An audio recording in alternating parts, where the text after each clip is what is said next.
ان للمتقین مفازا حدائق واعناب. السلام علیکم ورحمۃ اللہ وبرکاتہ. نحمده ونصلی علی رسولہ الکریم، اما بعد فاعوذ باللہ من الشیطان الرجیم. بسم اللہ الرحمن الرحیم.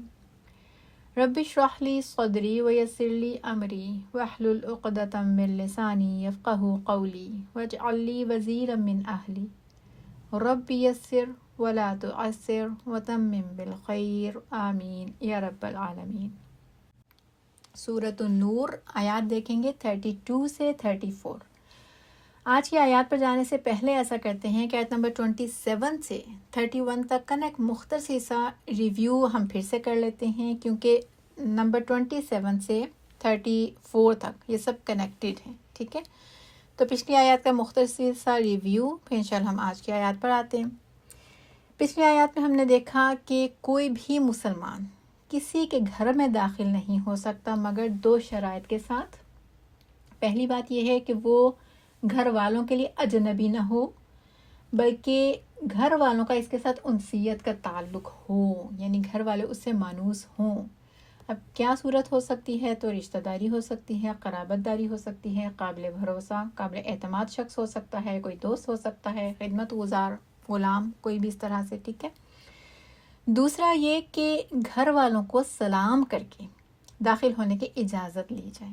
ٹھیک ہے، تو جس کا مسنون طریقہ کیا ہے کہ دروازے پر 3 مرتبہ سلام کریں، اگر جواب نہ ملے تو واپس لوٹ آئے بغیر کسی دلی تنگی کے، بغیر کسی خلش کے.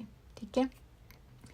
اب آج کل چونکہ گھر اس طرح کے نہیں ہیں، مطلب بالکل چھوٹے چھوٹے سے حجرے نہیں ہیں، تو ہمارے لیے اس حکم میں پھر کیا طریقہ ہے کہ نارملی چونکہ ہم فون کر کے جا رہے ہوتے ہیں، تو پھر ہم اگین اس چیز کو ذہن میں رکھیں کہ 3 دفعہ دستک دینی ہے. ٹھیک ہے، تو پہلے تو یہ کہ اگر فون کیا ہے تو بس بیل پہ ہاتھ ہی نہ رکھا جائے کہ بس بیل پہ بیل ہوتی جا رہی ہے، 3 بیل کے بعد ڈسکنیکٹ کر لیا جائے. ٹھیک ہے، ہمیں پتہ ہے کہ مس کال سامنے میسج شو ہو جاتا ہے، تو جب بھی وہ گھر والے اویلیبل ہیں جس کو آپ فون کر رہے ہیں، وہ جب بھی فارغ ہوں گے، اویلیبل ہوں گے، فون پہ آپ کی مس کال شو ہوگی تو انشاءاللہ آپ سے کانٹیکٹ کر لیں گے. ایسا ہی ہوتا ہے. ٹھیک ہے، لیکن اگر بہت زیادہ ڈیسپریشن ہے اور کال ہو بھی سکتا ہے کہ انہوں نے فون دیکھا ہی نہیں ہے، پتہ نہیں چلا، تو ٹھیک ہے پھر آپ ایک اور ٹرائی کر لیں، لیکن وقفہ دیا جائے.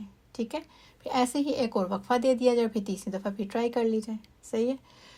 اور اگر فون کر کے نہیں جا رہے ہیں، ہم گھر پہ ڈائریکٹ جا رہے ہیں، تو اوبیسلی پھر اس کا جو وہ آلٹرنیٹ ہے وہ ڈور بیل ہے یا دروازے پر دستک ہی ہے، جو کہ 3 ٹائمز میکسیمم. اس کے بعد کیا ہے، لوٹ آئیں اگر جواب نہیں ملتا. صحیح. پھر یہ کہ اگر ہمیں پتہ ہے کہ گھر میں کوئی نہیں ہے تو بھی بالکل داخل نہیں ہونا، کیونکہ اجازت نہیں لی ہے. اور اگر گھر کے اندر سے ہی اجازت نہیں مل رہی ہے کسی بھی وجہ سے، تو کوئی کھوج کرید نہیں کرنی، گھر والوں کے لیے آسانی پیدا کرنی ہے اور واپس لوٹ آنا ہے. اور اس میں بھی اپنی بالکل بھی توہین محسوس نہیں کرنی ہے، بلکہ ذہن میں فوری لے آئیں کہ رب کا حکم ہے. ٹھیک ہے، تو جب ذہن میں ہے کہ رب کا حکم ہے تو انشاءاللہ دل جو ہے اسے خوشی سے قبول بھی کر لے گا. وہ جگہیں جو پبلکلی اوپن ہیں، وہاں پہ ہم نے پڑھا کہ ایسی کوئی قید نہیں ہے. ٹھیک ہے، وہاں پہ بغیر اجازت کے جا سکتے ہیں. پھر یہ کہ اگر کسی کے گھر میں اجازت کے ساتھ داخل ہو گئے تو اب کیا کرنا ہے، تو اب بھی ادب کو ملحوظ خاطر رکھتے ہوئے نگاہیں پست رکھنی ہیں، اپنے کام سے کام رکھنا ہے. اور چونکہ نگاہ بھٹک جائے تو انجام خیر نہیں، بہت زیادہ چانسز ہیں. اس سے پھر نگاہوں کے ساتھ ہی اللہ تعالیٰ نے شرمگاہوں کی حفاظت کا حکم بھی دیا. شرمگاہوں کی حفاظت میں ستر کا ڈھانپنا بھی آ جاتا ہے، حرام کاریوں سے خود کو بچانا بھی آ جاتا ہے. ٹھیک ہے، پھر یہی حکم جو ہے عورتوں کے لیے پہلے تو یعنی نگاہوں اور شرمگاہوں کی حفاظت، لیکن عورتوں کے لیے مزید یہ حکم بھی کہ کسی نامحرم کے سامنے اپنی زینت کا اظہار نہیں کرنا. اگر گھر کے اندر نہیں کرنا تو گھر کے باہر کیسے کر سکتے ہیں؟ پھر تو وہ obvious ہے نا، انڈرسٹوڈ ہے کہ نہ گھر کے اندر نہ گھر کے باہر کسی نامحرم کے سامنے زینت کا اظہار نہیں کرنا. ٹھیک ہے، خود کو سر سے لے کر پاؤں تک اچھی طرح سے ڈھانپنا ہے. اوڑھنیاں یعنی دوپٹے جو چادریں ہم لے رہے ہوتے ہیں، نہ تو کندھے پر لٹکانے کے لیے، نہیں کسی قسم کا فیشن نہیں ہے یہ. ٹھیک ہے، کندھے پر لٹکانے کے لیے یا گلے سے ایسے پیچھے ڈال دینے کے لیے نہیں ہے. کیا مقصد ہے اس کا؟ اللہ تعالیٰ نے بتا دیا کہ سر سے لے کر جیوب یعنی گریبانوں تک، سینوں تک پھیلانا ہے. اور جب اس کو پھیلانا ہے نا تو اس کا مطلب اس طرح کا ہو جو واقعی آپ کو صحیح معنوں میں کور کرنے والا ہو. ایسا نہیں ہو کہ جس کے لینے کا خود بھی احساس بھی نہیں ہے کہ ہم نے کچھ اوڑھا بھی ہوا ہے، نہیں اس کا وزن ہی نہیں ہے جو ہم نے اوپر ڈالا ہوا ہے. پتہ بھی نہیں ہے ہمیں کہ ہم نے کیا لیا ہوا ہے، کیونکہ وزن ہی نہیں ہے اور اس سے کوئی فائدہ بھی نہیں ہو رہا. یعنی جیسے نیٹ کے دوپٹے ہیں یا بہت باریک شفون کے دوپٹے ہیں کہ اکثر اس کو پھیلا کے لیا گیا ہوتا ہے، بہت باریک دوپٹہ پھیلایا ہوتا پورا اپنے اوپر، لیکن اس کو پھیلانے سے بہتر تھا کہ آپ اس کو اکٹھا کر کے شاید لے لیتے ہو کسی سے جسم کا کوئی ایک آدھ حصہ شاید اس سے ڈھانپ ہی جاتا. پورا پھیلانے سے تو کچھ بھی نہیں آپ نے ڈھانپا ہوا، تو وہ کیا ہے بس ایک فیشن میں آ گیا. تو ایسا جو دوپٹہ یا ایسی چادر نہیں ہونی چاہیے، بلکہ ایسی جو کور کرے. پھر یہ کہ ایسے پاؤں مار مار کر نہ چلیں کہ آواز کے ساتھ جو چھپی ہوئی زینت ہے وہ ظاہر ہو جائے. ٹھیک ہے، اس میں یعنی کیا حکم ہمیں پتہ چل رہا ہے کہ زینت جو ہے وہ نہ تو دکھائی دینی چاہیے اور نہ ہی سنائی دینی چاہیے. ہر طرح سے اس کو انشاءاللہ چھپا کے رکھنا ہے، ظاہر نہیں کرنا نامحرموں کے سامنے. پھر اللہ تعالیٰ نے بہت سے محرم رشتوں کا تذکرہ بھی کر دیا، اور ایک ترتیب کے ساتھ. جس ترتیب کے ساتھ اللہ تعالیٰ نے رشتے جو ہیں وہ مینشن کیے ہیں، اسی ترتیب کے ساتھ ان کے سامنے جو زینت کا اظہار ہے اس کے بھی درجات ہیں. ٹھیک ہے، کہ کس کے سامنے کس درجے پر ہے. اور یہاں پر یہ بات بھی ہم سمجھ لیں کہ لازم نہیں کیا کہ جتنے رشتے اللہ تعالیٰ نے بتائے ان سب کے سامنے تو ظاہری کرنی ہے، ایسا نہیں ہے سوائے شوہر کے، بلکہ رخصت ہے کہ یہ وہ رشتے ہیں جن کے لیے اللہ تعالیٰ نے رخصت دے دی ہے، کہ مطلب جہاں زینت کا اظہار ہو سکتا ہے ہمیں اجازت دی گئی ہے، حکم نہیں، لازم نہیں کیے گئے. ٹھیک ہے، پھر اس رخصت میں غلام بھی آ گئے اور ایسے نامحرم مرد بھی کہ جن میں اس طرح کی کوئی خواہشات یا ایسی کوئی سوچیں ہیں ہی نہیں، وہ ایسی خواہشات سے ہی آزاد ہیں. پھر ان بچوں کا بھی ذکر ہوا جو بالغ نہیں ہیں اور ابھی عورتوں کی مخفی باتوں سے بھی واقف نہیں ہوئے، اور جو کہ فقہائے دین کے نزدیک عمر ان کی 10 سال سے کم بچے ہیں جو وہ اس میں آ جاتے ہیں. ان سب ہدایات کے ساتھ اللہ تعالیٰ نے پھر ہمیں توبہ کی طرف رغبت دلائی کہ اگر تو کامیابی چاہتے ہو تو بار بار اللہ کی طرف رجوع کرتے رہو، حکم مان رہے ہو تب بھی، اور اگر کوتاہی ہو جائے تو پھر تو ضرور ہی اللہ تعالیٰ کی طرف لوٹنا ہے. فرمایا لعلکم تفلحون، تاکہ تم فلاح پا جاؤ، کامیابی تمہاری اسی میں. اتنے سارے حفاظتی احکامات کے بعد مزید حفاظت کے لیے اللہ تعالیٰ فرماتے ہیں آیت نمبر 32 میں، وَأَنْكِحُوا الْأَيَامَ مِنْكُمْ، اور نکاح کر دو الایامہ کا، تنہا لوگوں کا، بے نکاحوں کا، منکم تم میں سے. تو گویا اللہ تعالیٰ نے نکاح کی طرف رغبت کا حکم دے دیا تاکہ برائی کی طرف کشش ہی نہ ہو، بندہ سوچے ہی نہ اس طرف. نکاح نبی صلی اللہ علیہ وسلم کی سنت ہے، اور یہاں پہ اللہ تعالیٰ نے حکم کیا دیا ہے. انکیہو کا ورڈ یہ نہیں کہ نکاح کر لو، بلکہ نکاح کر دو، یعنی نکاح کراؤ. خاندان والے جب تک ساتھ نہ دیں، گھر والے ساتھ نہ ہوں، تو پھر کیا ہوگا؟ پھر مشکل ہی پڑی رہتی ہے. یعنی یہ گھر والے جہاں ساتھ نہیں دے رہے ہوتے ہیں تو بعض اوقات یہ بھی دیکھنے میں آتا ہے کہ رکاوٹیں پیدا کر رہے ہوتے ہیں. تو رکاوٹ پیدا کرنا تو ایک طرف، اللہ تعالیٰ نے یہ نہیں کہا کہ رکاوٹ نہ ڈالو، رکاوٹ نہ بنو، بلکہ کہا کہ مدد کرو، نکاح کراؤ، نکاح کرنے میں آسانی پیدا کریں. کس طرح سے ہو سکتی ہے؟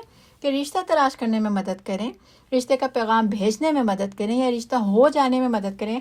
دونوں طرف کی پارٹیز اگر آپ خیر جانتے ہیں کسی رشتے میں تو اس میں دونوں پارٹیز کو ابھاریں، ایک دوسرے کی طرف رغبت دلائیں اگر آپ کو لگتا ہے کہ اس رشتے میں خیر ہے. ٹھیک ہے، پھر مالی مدد بھی ہو سکتی ہے، اور کچھ نہیں ہو سکتا تو کم از کم حوصلہ افزائی ہو سکتی ہے. اگر کوئی نکاح کرنا چاہتا ہے تو حوصلہ افزائی کریں کہ ہاں خیر کا کام ہے، بالکل جلدی ہونا چاہیے. ٹھیک ہے، جو سمجھتے ہیں کہ نکاح کے قابل ہے تو بالکل نکاح ہونا چاہیے، پھر حوصلہ افزائی کریں.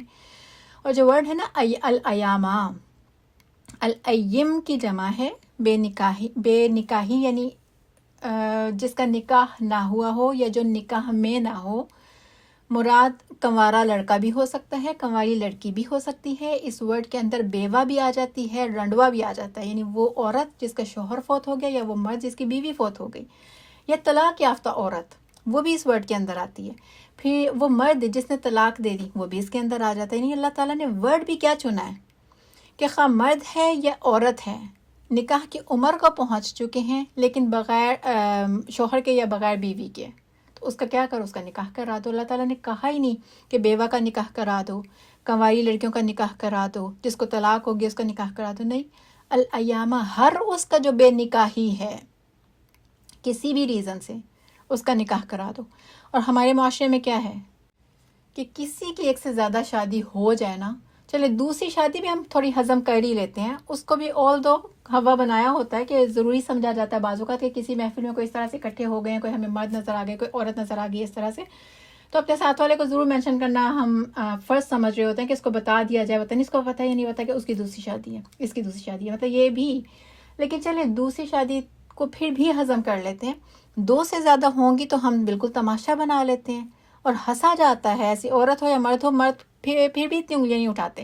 عورتوں کو بدنام کیا جا رہا ہوتا ہے، عورتوں پہ ہنسا جا رہا ہوتا ہے کہ اتنی دفعہ اس کو طلاق ہو گئی ہے، اتنے شوہر فوت ہو گئے ہیں تو اتنی دفعہ اس کے شوہر فوت ہو گئے. اتنے ہم نے پتہ نہیں خود کو کس لیول تک گرا لیا کہ زیادہ شادی کسی کی ہو گئی ہے، کس وجہ سے ہو گئی ہے وہ نہیں، اس سے کوئی کنسرن نہیں ہے ہمارا. لیکن زیادہ شادیاں ہوں گی تو اس کو ایک ایپ کی طرح ہم دیکھ رہے ہوتے ہیں کہ ضرورت کیا تھی کروانے کی، دوبارہ آرام سے گھر بیٹھتی. اور اللہ تعالیٰ کا کیا حکم ہے، اللہ تعالیٰ کیا ورڈ استعمال کر رہے ہیں، الایامہ، جو بھی بے نکاح ہے اس کا نکاح کرا دو. ہر بے نکاح آزاد شخص کا نکاح کرا دو. آزاد کیوں کہہ رہی ہوں؟ کیونکہ آگے ہم دیکھیں گے کہ غلاموں کے لیے اور باندیوں کے الگ سے اللہ تعالیٰ نے حکم دیا، تو یہاں پہ مراد آزاد لوگ ہی ہیں. یہ پہلا حکم ہے. اور نکاح جیسے کہ بتایا کہ نبی صلی اللہ علیہ وسلم کی سنت ہے، تو سنت تو ہے ہی. اسکالرس کہتے ہیں کہ کبھی کبھی کسی کے لیے فرض کے درجے پر بھی آ جاتا ہے، ٹھیک ہے، جہاں بہت زیادہ اندیشہ ہو کہ اگر اس کا نکاح نہ کیا گیا تو یہ حرام کاری کی طرف جائے گا، تو پھر فرض کے درجے پہ آ جاتا ہے. اسی طرح کبھی کبھار واجب کے درجے پہ آ جاتا ہے. نکاح معاشرتی کامیابی کے لیے ایک ضرورت ہے. حدیث کا مفہوم ہے، مشکات کی حدیث، کہ جب بندہ شادی کرے تو آدھا دین مکمل کر لیتا ہے. اور سورہ یاسین میں آتا ہے سبحان الذی خلق الازواج کلھا، پاک ہے وہ ذات جس نے ہر کسی کے جوڑے پیدا کیے. آپ صلی اللہ علیہ وسلم نے فرمایا کہ جو کوئی استطاعت رکھتا ہو اسے نکاح کر لینا چاہیے، اور اگر کسی میں نکاح کرنے کی طاقت نہ ہو تو پھر اسے چاہیے کہ روزے رکھے، کیونکہ روزے شہوت کو ختم کر دیتے ہیں. بخاری ہی میں ایک اور طویل حدیث کا خلاصہ ہے کہ ایک صحابی جو کہ ایک عورت سے نکاح کرنے کے خواہش مند تھے لیکن مہر میں دینے کے لیے ان کے پاس کچھ بھی نہیں تھا، تو آپ صلی اللہ علیہ وسلم نے پوچھا کہ کیا قرآن کی صورتیں یاد ہیں؟ کچھ صورتیں یاد ہیں؟ انہوں نے عرض کیا جی ہاں. تو فرمایا جاؤ، پھر میں نے اس عورت کو تمہارے نکاح میں دیا ان صورتوں کے بدلے جو تمہیں یاد ہیں، یعنی پھر تم نکاح کر سکتے ہو. تو گویا مہر کیا تھا کہ جو صورتیں ان صحابی کو یاد تھی نا وہ اس عورت کو یاد کرانی تھی. سبحان اللہ. اسے کہتے ہیں آسانی پیدا کرنا، مدد کرنا نکاح کرنے میں. بخاری میں آتا ہے کہ رسول پاک صلی اللہ علیہ وسلم نے فرمایا کہ عورت سے نکاح 4 چیزوں کی بنیاد پر کیا جاتا ہے: اس کے مال کی وجہ سے، اس کے خاندانی شرف کی وجہ سے، اور اس کی خوبصورتی کی وجہ سے، اور اس کے دین کی وجہ سے. اور تو دیندار عورت سے نکاح کر کے کامیابی حاصل کر. اگر ایسا نہ کرے تو تیرے ہاتھوں کو مٹی لگے گی، یعنی آخرت میں تجھے ندامت ہوگی. ایک اور حدیث کا مفہوم ہے کہ 3 قسم کے لوگ وہ ہیں کہ جن کی اللہ تعالیٰ مدد فرماتا ہے، اور جب وہ اس کام کا ارادہ کر لیتا ہے تو غیب سے اللہ تعالیٰ اس کے انتظامات فرما دیتے ہیں. ان میں سے ایک وہ لوگ بھی ہیں جو بدکاری سے بچنے کے لیے نکاح کا ارادہ کرتے ہیں. ترمذی میں حدیث آتی ہے کہ اگر تمہارے پاس کوئی ایسا شخص پیغام نکاح بھیجے جس کے دین اور اخلاق کو تم پسند کرتے ہو، دین اور اخلاق انہی 2 چیزوں کا ذکر ہے، پیسے کا کوئی ذکر نہیں کیا، تو اس سے اپنی بہن، بیٹی یا عزیزہ کا نکاح کر دو. اگر ایسا نہ کرو گے تو روئے زمین پر فتنہ اور لمبا چوڑا بگاڑ پیدا ہو جائے گا. اس کے بعد اللہ تعالیٰ فرما رہے ہیں وَالصَّالِحِينَ مِنْ عِبَادِكُمْ وَإِمَائِكُمْ، اور صالح یعنی صلاحیت والے، سمجھدار، جو ذمہ داری اٹھانے کے قابل ہیں. من عبادکم، تمہارے غلاموں میں سے مراد ہیں غلام مرد، و امائکم مراد ہے غلام عورتیں یعنی لونڈیاں. تو ان کے ساتھ اللہ تعالیٰ نے خاص الصالحین کا ورڈ کیوں لگایا؟ تو چونکہ جو غلام بنائے جاتے وہ زیادہ تر جنگی قیدی ہوتے نا، جنگی قیدی کی صورت میں آتے تھے، تو سوچ بھی ان کے غلاموں والی ہوتی، پھر یہ کہ دین کو ٹھیک سے اور بہت قریب سے بھی نہیں جانتے تھے. تو یہ خوف ہو سکتا تھا کہ اگر ایسے میں کسی بھی غلام کا یعنی بغیر ان میں یہ صلاحیت جو ہے، یہ خوبی دیکھے بغیر کہ ان میں صلاحیت ہے یا نہیں، ایسے ہی نکاح کرا دیا جائے تو اگلے کے گلے ہی نہ پڑ جائے، ٹھیک ہے، یعنی بجائے اصلاح کے معاشرے میں فساد ہی پیدا نہ ہو جائے. تو اس لیے اللہ تعالیٰ نے خاص صرف ان غلام اور باندیوں کے لیے تلقین کی ہے کہ جن میں خیر نظر آتی ہے جن میں صلاحیت نظر آتی ہے ذمہ داری نبھانے کی صلاحیت، تو کیا کرو، ان کا بھی نکاح کرا دو۔ گویا غلاموں کی آزادی ہی کی طرف رغبت کے لیے اللہ تعالیٰ کی طرف سے ایک اور طریقہ، چونکہ نکاح کے بعد کیا ہوتا ہے، غلام یا لونڈی جو بھی ہے وہ آزاد ہو جاتے ہیں، کہا نکاح کرا دو کن کا، جن میں صلاحیت ہے، ٹھیک ہے۔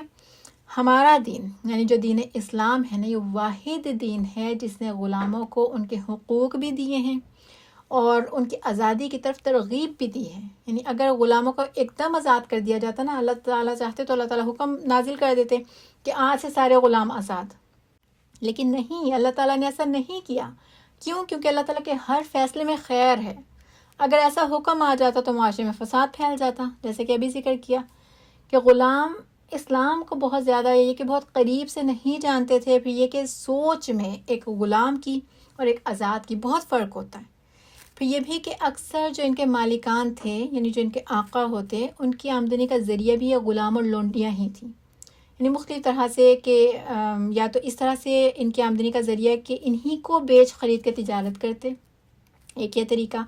دوسرا یہ کہ ان کے ذریعے سے آگے جو ہے اپنی آمدنی میں اضافہ کرتے ہیں۔ جو غلام ہوتا وہ سارا دن کام کر رہے ہیں اور رقم لا کے مالک کو دے رہے ہیں، یا جو لونڈیاں ہیں تو ان میں سے ایسا بھی ہوتا کہ ان سے بدکاری کروا کے مال بنایا جاتا، اور سال ہر سال سے صدیوں سے ایک طریقہ جو ہے عربوں میں رائج چلا آ رہا تھا، ایک دم سے اللہ تعالیٰ ایسا کوئی حکم نازل کر دیتے تو کیا ہوتا، ٹھیک ہے نا۔ تو اللہ تعالیٰ نے ایک دم سے ایسا کوئی حکم نازل نہیں کیا، بلکہ صرف یہ کہ ان کی آزادی کی طرف ابھارا ضرور کیا ہے۔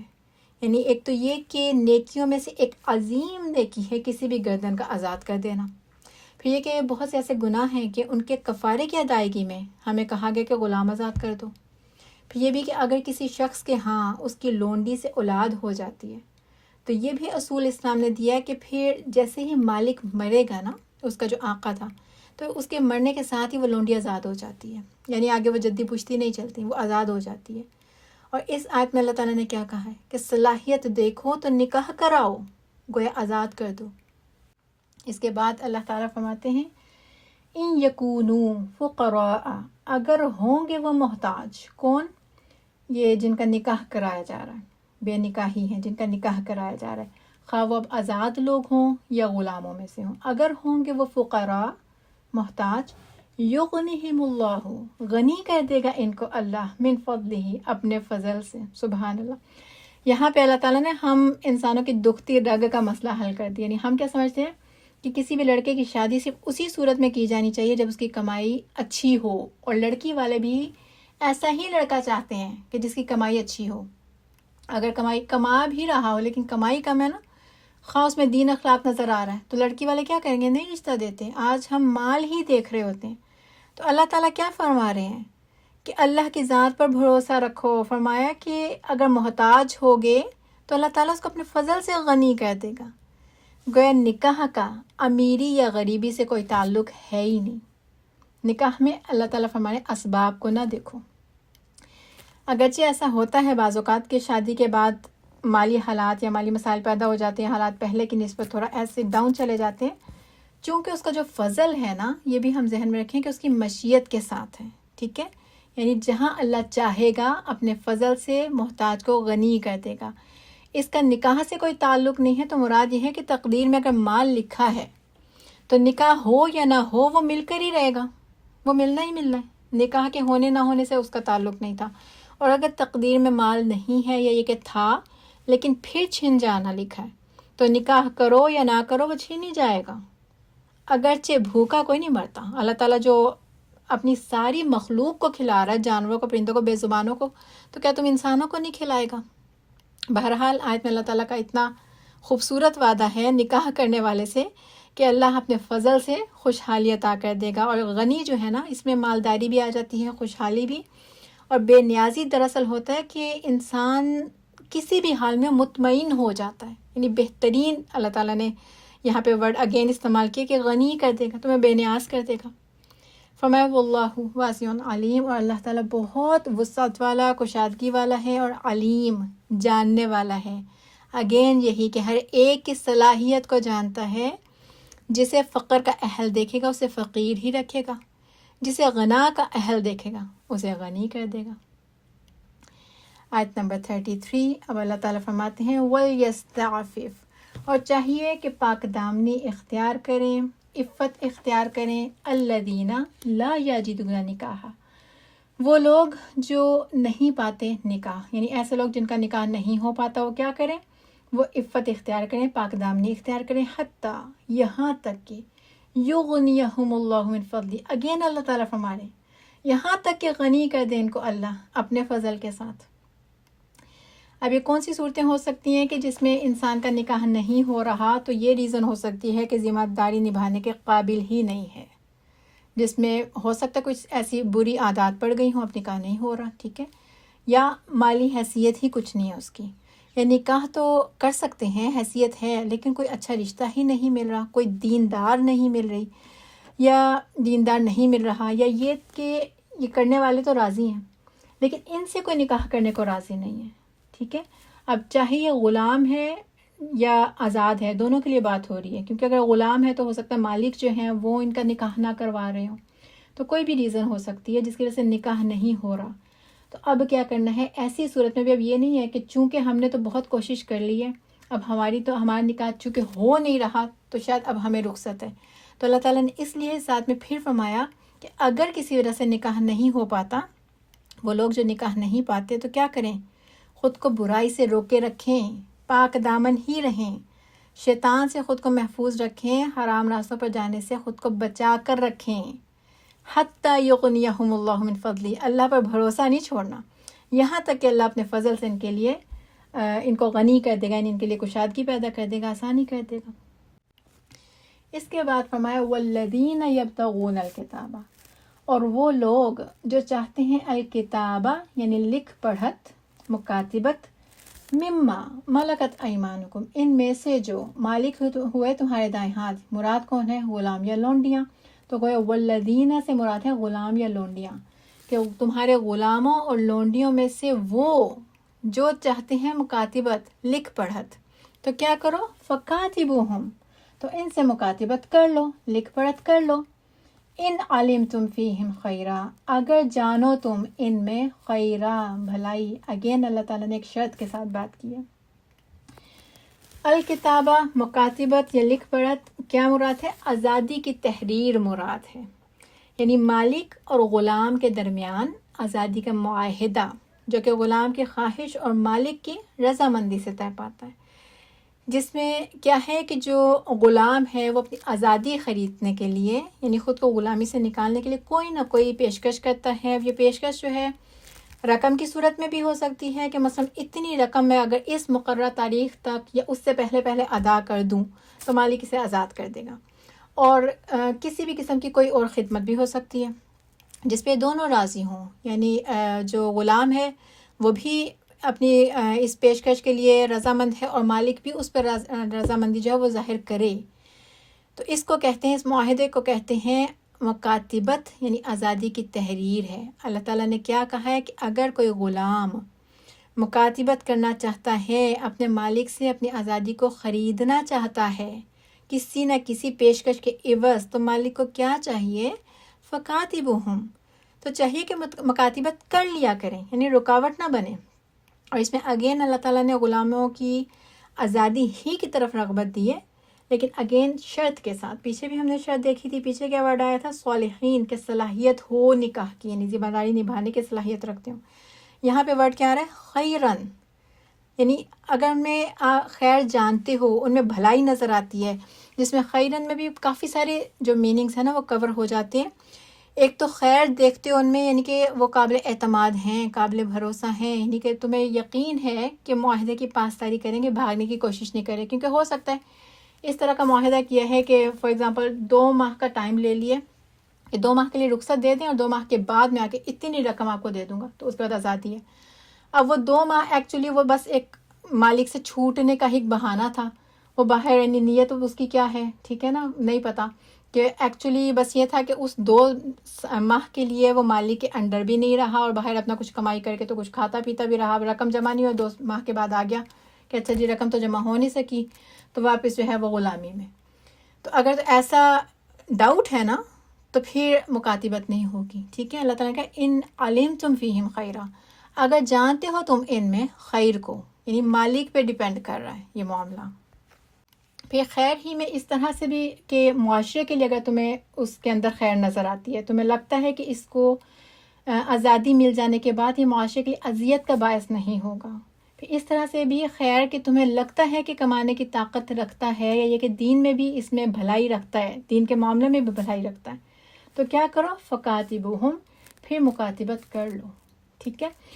اور یہ جو ہے نا مکاتبت کر لو کس درجے پر ہے، تو اگین اسکالرس میں اختلاف ہے. ایک رائے یہ ہے کہ یہ واجب کے درجے پہ ہے، کہ اگر غلام آزادی چاہتا ہے اور ان میں خیر نظر آتی ہے تو پھر واجب ہے وہ اس پہ، مالک پہ، کہ وہ مکاتبت کرے.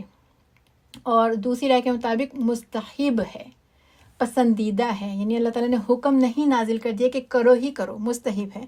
اور اس کے لیے جو دلیل ہے وہ یہی کہ اللہ تعالیٰ نے کہا ان علمتم فیہم خیرا، کہ اگر جانتے ہو تم ان میں خیر کو، بھلائی نظر آتی ہے تمہیں، ٹھیک ہے، تو اللہ تعالیٰ نے جو مالک ہے نا اس پر چھوڑ دیا. اب بھلائی جو ہے اس کا معیار کے لیے اللہ تعالیٰ نے کوئی متعین قانون نہیں بتایا کہ کہاں تک کیا ہونی چاہیے بھلائی، کس کو بھلائی کہہ رہے ہیں ایگزیکٹلی، ٹھیک ہے نا، ایسا کچھ بھی نہیں کہا.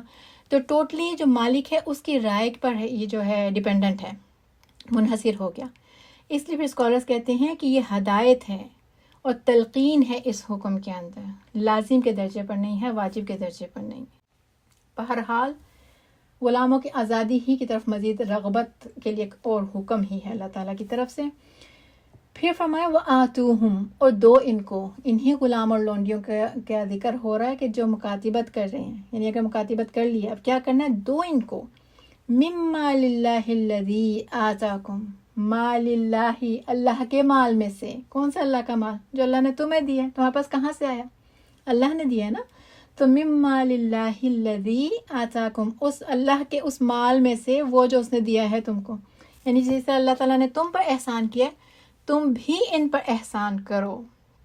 یہ حکم جو ہے نا یہاں سے یہ عام ہے، یعنی یہ حکم جو ہے اسلامی حکومت کے لیے بھی آ گیا، اس میں عام عوام جو ہے، عام لوگ بھی آ گئے کہ انہیں بھی چاہیے کیسے غلاموں کی مدد کریں جو مکاتبت کر چکے ہوں. اور حکومت کیسے مدد کرے گی؟ زکوٰۃ کی رقم میں سے کر سکتی ہے. عام لوگ کیسے مدد کریں گے؟ ویسے بھی مدد کر سکتے ہیں، زکوٰۃ کی رقم میں سے بھی مدد کر سکتے ہیں.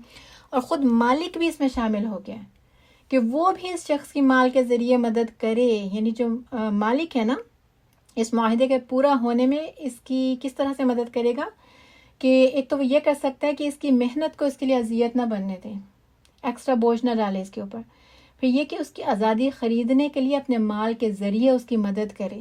یعنی وہ جو یا تو یہ کہ اس رقم کے پورے ہونے میں، اگر کوئی رقم سیٹ ہوئی ہے اس کے پورے ہونے میں اس کو حصہ ڈال دے، یا جتنی سیٹ ہوئی تھی اس میں کچھ حصہ چھوڑ سکتا ہے تو کچھ حصہ چھوڑ دے. بہرحال یہ جو حکم ہے یہ سب کے لیے عام ہو گیا ہے. اور کہا کہ زکوٰۃ کے ذریعے ان کی مدد ہو سکتی ہے، تو دلیل میں سورۃ التوبہ کی آیت اللہ تعالیٰ فرماتے ہیں کہ بلا شبہ صدقات تو فقیروں اور مسکینوں اور ان پر کام کرنے والوں کے لیے ہیں، اور ان کے لیے کہ جن کے دلوں میں الفت ڈالنی مقصود ہے، اور گردنوں کے چھڑانے میں مراد ہے غلام آزاد کرنے میں. مفسرین لکھتے ہیں کہ رسول پاک صلی اللہ علیہ وسلم نے 63 غلام آزاد کیے. ازواج مطہرات میں حضرت عائشہ رضی اللہ عنہا ہی کے، یعنی صرف اگر ایک ہی زوجہ کو دیکھ لیں تو آزاد کردہ غلاموں کی تعداد 67 تھی. حضرت عباس رسول پاک صلی اللہ علیہ وسلم کے چچا، انہوں نے اپنی زندگی میں 70 غلاموں کو آزاد کروایا، 70. عبداللہ بن عمر نے 1000 یعنی 1000. عبد الرحمن بن عوف نے 30,000 غلاموں کو رہا کروایا. اس کے علاوہ بھی کئی ایک صحابہ ہیں جن سے ایسے کئی ایک واقعات ملتے ہیں، جن میں حضرت ابوبکر صدیق، حضرت عثمان رضی اللہ عنہما کے نام نمایاں ہیں. لکھتے ہیں کہ خلفائے راشدین کا زمانہ ختم ہونے سے پہلے ہی تقریباً سب کے سب غلام آزاد ہو چکے تھے. سبحان اللہ. تو دین اسلام نے ایسی تدابیر دی ہیں، ایسے احکامات نازل کیے ہیں کہ جو غلاموں کی آزادی کی طرف رغبت ہی دلانے والے تھے. یعنی غلاموں کو آزادی دلائی ہے لیکن بتدریج. اللہ تعالیٰ آیت میں مزید فرما رہے ہیں وَلَا تُكْرِهُ فَتَيَاتِكُمْ عَلَى الْبِغَاءِ، اور نہ تم مجبور کرو فتیاتکم اپنی باندیوں کو. فتح ہم پڑھتے آتے ہیں نا، ایک غلام نوجوان کے لیے آتا ہے. فتات یعنی گولتا یا فتیہ یہ آتا ہے لونڈی کے لیے. اب یہ ہے فتیات، بعد میں بڑی تا مؤنث کی علامت نظر آ رہی ہے. تو باندیاں، نہ تم مجبور کرو اپنی باندیوں کو، اپنی لونڈیوں کو، علی البغاء بدکاری پر، سرکشی پر، ان اردنا تحسنا اگر وہ ارادہ رکھتی ہیں، وہ چاہتی ہیں پاک دامن رہنا، پرہیزگاری اپنانا. چونکہ عربوں میں رواج تھا کہ باندیوں سے پیشہ کرایا جاتا، اور باندیوں میں سے وہ بھی تھیں جو اب مسلمان ہو چکی تھیں اور ناپسند کر رہی تھیں بدکاری کو، اور مالک کو وہ مجبور بھی نہیں کر سکتی تھی. مالک انہیں تو مجبور کر سکتا تھا نا کچھ بھی کرنے پر، وہ مالک کو کچھ بھی نہیں کہہ سکتی تھی. تو اللہ تعالیٰ نے حکم نازل فرما دیا کہ اپنی باندیوں کو بدکاری پر مجبور مت کرو اگر وہ پاک دامن رہنا چاہتی ہیں. اور روایات میں آتا ہے کہ یہ آیت خصوصاً عبداللہ بن ابی کے اس عمل پہ نازل ہوئی، یعنی وہ اپنی لونڈیوں سے زبردستی کام کرواتا تھا، پیشہ بنایا ہوا تھا اس نے. اب اس سے نا ہم یہ مطلب ہی نہیں لے سکتے ہیں کہ جو پاک دامن نہیں رہنا چاہتی ہیں پھر ان کے لیے جائز ہے، ایسا نہیں ہے، بلکہ مالکوں کے لیے تاکید کے لیے خاص حکم ہے کہ مجبور مت کرو. لِتَبْتَغُوا عَرَضَ الْحَيَاةِ الدُّنْيَا تاکہ تم تلاش کرو سامان دنیا کی زندگی کا. عرضہ ہم پڑھ چکے نا کہ عارضی کے بھی یہی روٹ لیٹرز ہیں، اور اس ورڈ کے اندر عارضی کا میننگ بھی آ جاتا ہے، پیش کرنے کا میننگ بھی ہے. نہیں وہ چیز جو پیش کی جا رہی ہے بس آپ کے سامنے آ رہی ہے اور عارضی ہے، تو مراد سامان بھی لیا جاتا ہے کہ صرف دنیا کی زندگی کے عارضی چیزوں کے لیے ان کی تلاش میں ان باندیوں کو مجبور مت کرو. مطلب کیا کر رہے تھے؟ پیشہ کما کے پیسہ کما رہے تھے نا، تو وہ پیسہ کیا ہے؟ وہ دنیا کا عارضی سامان ہی ہے. تو منع کر دیا گیا کہ تم ان کو مجبور مت کرو. فرمایا وَمَن يُكْرِهْهُنَّ اور جو کوئی مجبور کرے گا ان عورتوں کو، فَإِنَّ اللَّهَ مِن بَعْدِ إِكْرَاهِهِنَّ غَفُورٌ رَحِيمٌ تو بے شک اللہ تعالیٰ بعد ان کو مجبور کرنے کے بخشنے والا، رحم کرنے والا. تو کیا حکم دے دیا گیا کہ اگر تو کوئی اپنی مرضی سے اس بدکاری کا ارتکاب کرتی ہوگی تو پھر تو جرم اس کے سر پہ ہی آیا، ٹھیک ہے، جو اپنی چاہت سے کر رہی ہے. اگر تو مالک بھی بھیج رہا ہے، مالک بھی گناہ گار ہے اور وہ بھی اپنی چاہت سے جا رہی ہے، تو اس پہ بھی جرم ہے، دونوں ہی مجرم ٹھہر رہے ہیں. البتہ وہ باندی اس وقت زیادہ بڑی مجرم ہوگی جو خود بھی اپنی چاہت سے جا رہی ہے. لیکن اس صورت میں جب کہ مجبور کیا گیا، اپنی خوشی سے نہیں گئی، تو اللہ تعالیٰ کہتے ہیں پھر اللہ تعالیٰ غفور الرحیم ہے. یعنی اب جو جرم ہے نا وہ اس باندی کے سر پہ نہیں ہے، اس صورت میں گناہ جو ہے وہ مالک کے سر پہ ہوگا اگر اس نے مجبور کیا اپنی باندی کو اس گناہ پر. بخاری میں حدیث آتی ہے، ابو مسعود رضی اللہ عنہ انصاری بیان کرتے ہیں کہ رسول پاک صلی اللہ علیہ وسلم نے کتے کی قیمت، زانیہ کی اجرت اور کاہن کی اجرت سے منع فرمایا تھا. آیت نمبر 34 فرمایا وَلَقَدْ أَنزَلْنَا إِلَيْكُمْ آيَاتٍ مُبَيِّنَاتٍ اور البتہ تحقیق نازل کر دی ہم نے تمہاری طرف کھلی کھلی آیات، واضح احکامات.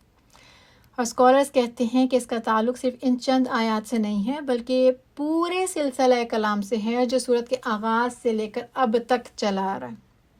صاف صاف واضح آیات، واضح احکامات، یعنی زنا، قذف، لعان کا قانون، بدکار عورتوں اور مردوں کو اہل ایمان سے رشتہ نکاح میں بندھنے سے روکا گیا، پھر بہتان لگانے اور فحش کے اشاعت ہونے سے روکا گیا، پھر عورتوں اور مردوں کو نگاہوں اور شرمگاہوں کی حفاظت کا حکم دیا گیا، پھر پردے کے احکامات آئے، غلاموں اور بے نکاح لوگوں کے نکاح کا حکم دیا گیا، پروسٹیٹیوشن پر پابندی لگائے گی.